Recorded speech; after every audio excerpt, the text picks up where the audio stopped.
First of all, go ahead and like and subscribe to the channel, because what you're about to hear it's not in the newspapers. It's the kind of story that changes how you see power, money, and influence. Everyone thought Trump was backing down, that the great negotiator had finally given in to Chinese pressure. But what if I told you that this retreat was, in fact, a strategic attack, so silent, yet so lethal? A movement that traded tariffs for something that could define the planet's technological future? Some people think the trade war between the US and China is about taxes. It's not. It's about who controls the resources that move the world. From the soybeans that feed billions to the rare earth elements that power your cell phone, Trump understood that power today is not measured by armies, but by supply chains. The enemy is not who shoots first, but who controls the right minerals. And the most curious thing, while the world saw a retreat, he was, in fact, contributing to the crisis, rearranging the board. What seemed like weakness may have been the beginning of a new kind of empire, an empire of agreements, influence, and disguised diplomacy. But is this game sustainable? Or are we facing a new form of American dependence disguised as victory? The answer lies behind the scenes of this game that begins with soybeans and ends with the rare earth elements that drive the future. Trump's unexpected retreat. It was an announcement that caught even the most experienced analysts by surprise. After months of threats and fiery speeches about protecting the American worker, Trump decided to take a step back, or, as he himself would say, a strategic step. The tariffs against China, which had shaken the stock markets and put global supply chains on alert, began to be undone. Not out of weakness, but out of calculation. The chessboard of the world economy moves silently, and those who understand power know. Sometimes it is necessary to retreat in order to attack from a better angle. The markets reacted like the sun appearing after a long storm. Stock markets rose, the dollar fluctuated, and analysts tried to decipher the move as if it were a riddle. Trump, with his theatrical style, seized the moment to reinforce his image as a ruthless negotiator, one who, even when he concedes, seems to be winning. Some call this economic populism. Others see it as a pure trade war strategy, in which today's enemy can become tomorrow's ally. But behind the scenes, there was a bigger goal than tariffs and speeches: the balance between political power and economic advantage. Pressure from American farmers, fear of recession, and the approaching elections formed the perfect backdrop for the retreat. And like every great move, this one still held secrets. Secrets that would begin to be revealed when the conversation shifted from tariffs to something simpler, and at the same time more valuable: food. Soybeans, the grain that became a diplomatic currency. Few people realize the hidden power within a soybean. For Trump, this small agricultural treasure has become a key bargaining chip. When China began retaliating with tariffs on American products, the first to feel the blow were the farmers of the Midwest, a loyal electoral base and the beating heart of the American countryside. The government needed to act quickly. The tariff rollback was, in fact, a way to keep its rural allies afloat and, incidentally, pave the way for an advantageous exchange. Soybeans became diplomacy, and in this game, those who feed the world have more power than those who merely speak loudly.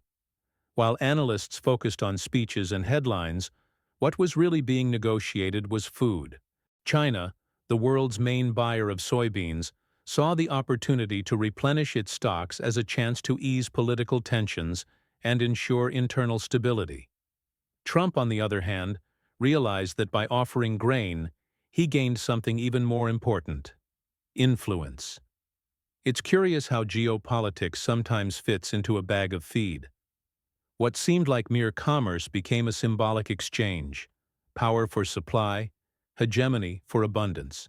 And the most intriguing detail is that, behind this transaction, there was more than just soybeans. There was the seed of a new kind of alliance, one that blended agriculture, industry, and technological dominance. The agreement planted among the golden rows of soybean fields concealed an even more precious element, something that would make any superpower rethink its strategies. Something inedible, but which drives the modern world. Rare minerals. Rare earth elements. The invisible treasure of the new Cold War.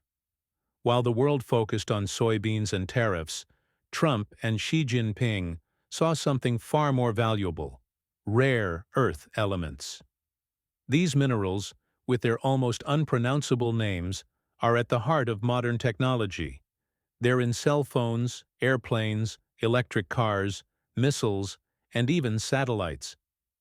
China dominates more than 80% of global production, giving Beijing an almost invisible but frighteningly powerful advantage. Trump knew this, and that's when the agreement began to take on the contours of a silent war. Giving up tariffs in exchange for access to this technological gold wasn't a weakness. It was strategic survival. Imagine a world without these minerals. Without them, there would be no iPhones, Teslas, or state-of-the-art fighter jets. That's why, instead of tanks, the new Cold War is being fought with contracts and minerals. China, the guardian of the deposits, dictates the pace, and the U.S., pressured by technological dependence, must bend to guarantee its own supply. On Wall Street, investors call this realpolitik, disguised as free trade. In practical terms, it's as if the global chessboard is being redrawn with minerals instead of soldiers. But Trump always liked to surprise. He realized that by waiving tariffs and guaranteeing the flow of these materials, he could also control the narrative. After all, no empire sustains itself solely on weapons. It needs energy, data, and minerals. Behind the diplomatic smile, a new doctrine was being written: mineral capitalism. And this concept would open the door to an uncomfortable question. Was he making a great deal? Or selling off part of America's industrial soul? Trump's tactic: deal or surrender. When news of the agreement spread, experts were divided. Some saw it as genius, others capitulation. Trump, however, always played with perceptions. For him, winning was never just about achieving concrete results, but about shaping the narrative around them. Saying he conceded tariffs would be unpopular. Claiming he made China pay was the kind of headline his electorate loved to hear. Thus, the retreat became victory, and the concession was labeled a strategy. He wasn't backing down. He was negotiating on behalf of America. Oh, and let's face it, Trump always knew how to turn loss into spectacle. Inside the White House, the move was sold as a balancing act. Farmers would be saved, markets stabilized, and the tech industry would maintain its supply. In practice, it was political chess, a way to secure applause at home while buying time on the global chessboard. This tactic is reminiscent of great negotiators, giving up the least valuable piece to capture the opponent's king. And in Trump's case, the sacrificed piece was tariff pride. The captured king, control over the technological future. But the danger of brilliant maneuvers is that they are not always sustainable. Each move opens up a new vulnerability. And while Trump celebrated symbolic victories, China smiled silently, aware that American dependence was only increasing. The game seemed balanced, but the clock kept ticking. And as in any long game, what would come next would not be decided by bravado, but by the alliances that would form in the shadows of the agreement, the global impact, and the new alignments. The world watched the agreement like a poker game between giants. Each country tried to guess who had the ace up their sleeve. The European Union reacted cautiously. Some saw an opportunity. Others feared being left out of the new trade axis. Latin America, in turn, felt the immediate impact. The price of soybeans fluctuated, investors changed direction, and Brazil, without realizing it, found itself in the middle of a battle of titans. When powerful nations fight over commodities, small producers become valuable and vulnerable pieces. In Brazil, reactions were mixed. On one hand, exporters celebrated the recovery of trade and the chance to supply part of the Chinese demand. On the other, economists warned, depending too much on a single trade route is like building a house on sand. The global game was changing rapidly, and those who didn't keep up would be left behind. Countries like Australia and India began to reposition themselves, trying to secure shares of the new technology and minerals market. The trade war was now becoming a race for relevance. This reshaping of the economic map brought one certainty. Power no longer resides solely in weapons or words, but in the invisible agreements that define who produces, who sells, and who dominates the future. And Trump knew this. His gesture, seen by some as weakness, was in fact a seed planted for the next cycle of American influence. Because in the end, alliances are not eternal. They are instruments of transition. And the next transition was about to begin, with a new promise that seemed to sound more like a prophecy, that of an empire that reinvents itself before it falls. What comes next? The next chapter of the business empire. On the global chessboard, no move is definitive. Trump knew that each agreement is merely the prelude to another negotiation. The tariff cuts opened the door to a new cycle of expectations, alliances, and pressures. With the American economy breathing again and agribusiness regaining momentum, the focus now turned to the future. How to maintain an image of strength without appearing dependent. Trump's challenge was the same as any empire's: maintaining control of the narrative even when the tide begins to turn. Behind the scenes, advisors were already talking about a new plan for economic supremacy, a kind of Trump 2.0 doctrine. The idea: to reposition the U.S. as a commercial leader not through imposition, but through interdependence. Paradoxically, the country that most preached isolation was now reaping the rewards of strategic alliances. This showed that the world economy does not forgive pride. It rewards adaptation. And Trump, a master at turning crises into a stage, knew exactly how to use this to his advantage. But the big question that lingers is, what will come next? When the dust settles on the tariffs and the soybean fields bloom, the question will remain about the true price of the agreement. The world is moving towards a new era of economic diplomacy, where power is no longer measured by territory, but by influence, technology, and access. And perhaps, in the end, Trump's move was more than a retreat. It may have been the beginning of an empire that learned to wage war with agreements, not weapons.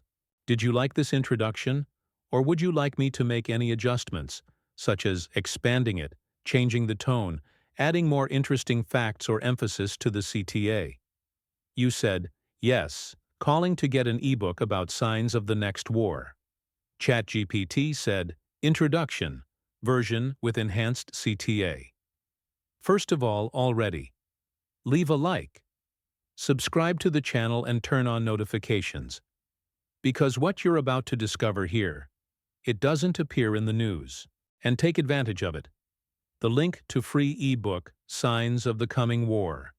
It's in the description.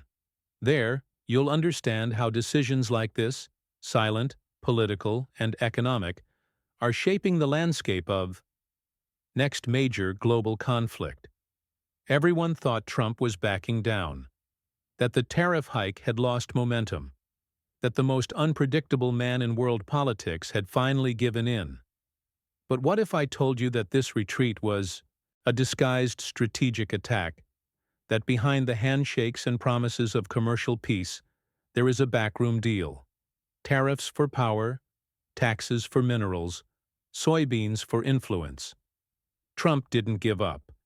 He just changed the battlefield. What seemed like a retreat was, in fact, the beginning of a new war, silent, economical, and invisible, a war fought with contracts, technology, and natural resources. And the question that hangs in the air is simple, yet disturbing. Could the agreement between Trump and China be the first sign of the next great world war? If you want to understand what's really going on behind the headlines, download the ebook now and stay with me until the end. Because what comes next will make you see the world in a different way. Now that you understand what's really at stake, soybeans, minerals, influence, and power, it's clear that the world isn't moving toward peace. It's moving toward a new form of warfare, a war that doesn't need tanks, but chips, data, and scarce resources. And what began as a simple tariff rollback may be the harbinger of something much bigger. So I leave you with a question. Are you prepared for what's coming? The headlines talk about the economy, but what lies behind it is geopolitics, domination, and control. The next conflict won't be announced with sirens, but with agreements signed in silence. And if you want to understand, as these signs are already appearing now, it needs to go beyond what the media shows. Download the ebook, Signs of the Coming War. The link is in the description. There, I explain in detail the behind-the-scenes aspects of these negotiations, what each country is planning, and how all of this could change the world in a few years. And of course, like the video, subscribe to the channel, and turn on notifications. Because here we talk about what the powerful prefer to hide. The future has already begun, and whoever understands the signs first will be one step ahead when the next war finally starts.